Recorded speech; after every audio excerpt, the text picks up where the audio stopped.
311 here, former Marine infantryman, Revolutionary War reenactor, amateur history enthusiast, and today I have another unboxing video. I will be unboxing this. I'm unboxing an American Charleville musket. But reviewer, you say, didn't you already purchase a Harpers Ferry Charleville? That is correct, and for the 239 people that have watched that video, I love every single one of you. But that was a Charleville Type 3. This is a Charleville Type 2, and that means I only have one more Charleville Type to purchase that was made at Harpers Ferry, and I will have a whole chronicle of Charlevilles. I will have the collection complete. Will I get Charleville Type 1? Will I make my mortgage payment? We will have to find that out together. But enough of that. Let's get to what you came to this video for. Let's unbox a Harpers Ferry Charleville Type 2 made in 1811. Here it is, shipped UPS. Very excited. All right, first things first, we got it open. Look at that. It came with a treat, a bayonet. We'll do that last. But now, the big moment. Let us get out our Charleville Type 2.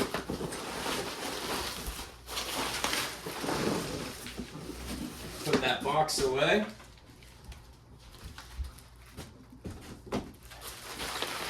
This is it.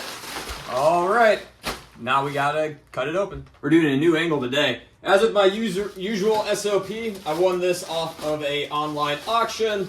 I've been looking for anything Harpers Ferry related. I did not jump into the auction until literally the last minute. I won the gun for 1,700 doll hairs. And at the end of the day, I paid $2,337 when you do taxes, buyer's premium, sales tax, all that good stuff. I spent $150 about on shipping and handling with UPS, which was amazing. And at the end of the day, my total comes to around $2,487. And we'll find out if it was worth it here momentarily. To me, I already know it is. And the reason I kind of justified spending that much money is I got a bayonet included, so that's pretty cool. This is my first actual original bayonet that came from an arsenal. So we take out all this bubble wrap. I'm actually trying to save the bubble wrap because I have a very special idea coming up for a future or current acquisition that involves another YouTube channel, but we'll talk about that when that happens. All right, here in the paper.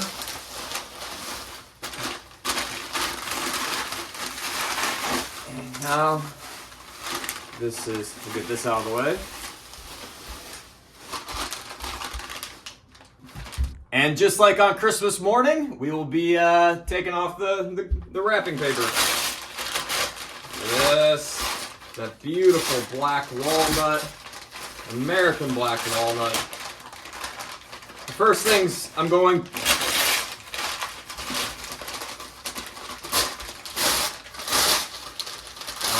that is so great.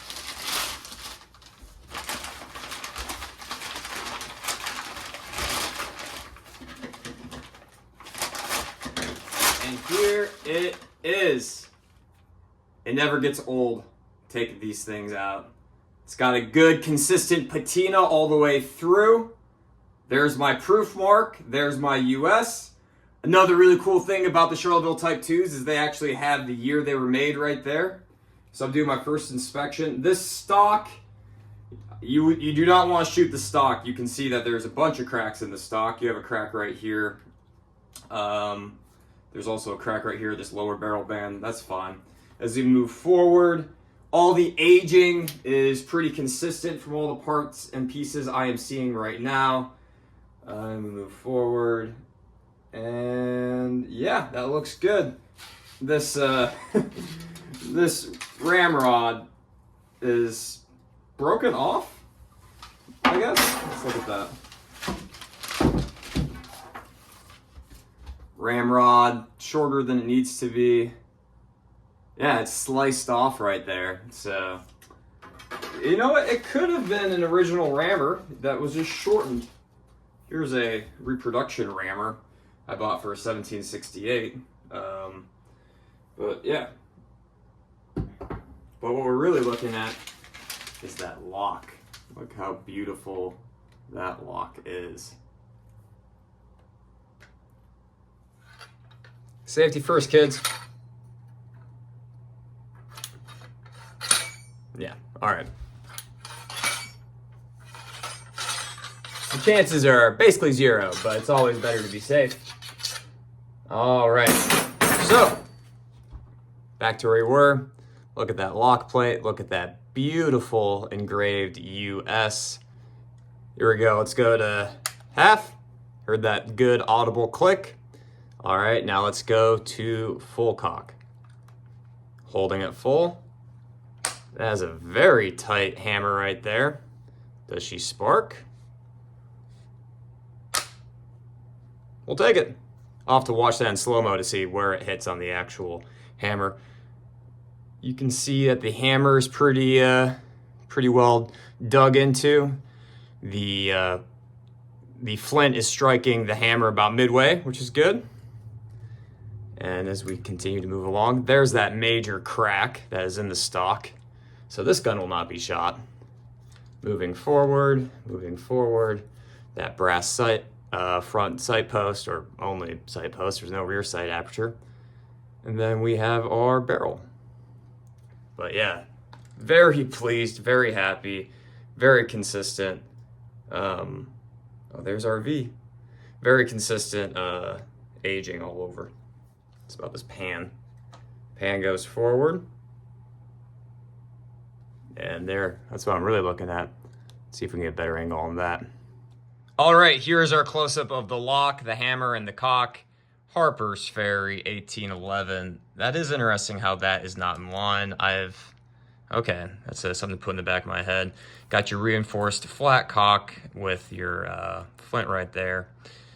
We move forward. Look at that beautiful U.S. engraved, that U.S. on the shield for the United States emblem. This is what I was really looking at online. If you watched the Type 3 video, I felt pretty burned because I got a reconversion. This looks good to me, unless these people reconverted this, but that touch hole looks pretty well worn out.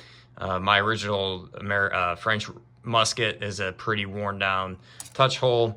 If you look over here at the hammer, you can see where the flint has been hitting at about here and chewing away. It does indent a little bit. And that is basically it for the lock plate, the cock, and the hammer. It's just great to see that they're all more or less the same color, the same aging. A lot of percussion conversions I've seen actually have chipped away over on this piece of wood, so that's also good to see. And right here is where I was talking about where that stock is kind of chipped up. If we flip over here, we will find James Stubblefield, the final inspector's mark. That is right here. That is a JS. Either James Stubblefield or someone close to him would have done that marking. One question I have, and then if we come up, I'll talk about that one question in a second, is I am curious about if this stock is completely original to this barrel. I looked at the Schmidt book, and this does add up for age. So right there is your proof mark. Right there is your United States.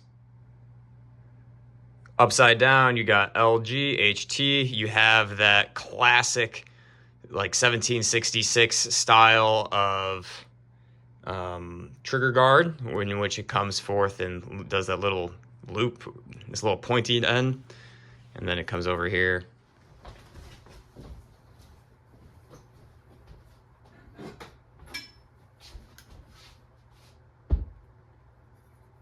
And the final part of this video, we will be testing to see if this bayonet fits. So we're going to take it, slot it right on top, turn it over, push it down. That is a tight fit, but yes, the bayonet does fit. And with that bayonet fitting snugly on the barrel, we can call this video a wrap. It's been a great first introduction to this historical piece made in 1811 at Harpers Ferry. I couldn't be more happy. Obviously, the cracks in the stock are something you're going to get with a musket that is over 13 years old. So it's holding up better than any of us that is watching this video will ever hold up at that age. It's got that final inspector's mark right there, which is needed. You have your proof mark, your US mark. As with the Type 2s, it's got the serial number right there on the barrel. That doesn't say the year that the barrel was made, but you can use that to kind of find the general year in which the barrel was made. It's got a beautiful patina that is consistent through over the entire piece. It's in the original black walnut. And most importantly, it does not look reconverted. It looks like it is in its original Flintlock configuration, which is awesome. So look for the second chapter to this. I'll be coming out with that, and that will be going over the history of the Charleville Type 2. Why is there a Type 2? What was the Type 1? Where's the Type 3? As well as I'll be disassembling this, and we'll be looking underneath the barrel for marks underneath the barrel, as well as production numbers. If you like this video, please give it a like, subscribe, leave a comment. It really does help the channel grow, and I'm looking to grow to share my history with all of you and also learn from the comment section. So if you see something that you want to add in, feel free to comment below. But until next time, have a good one.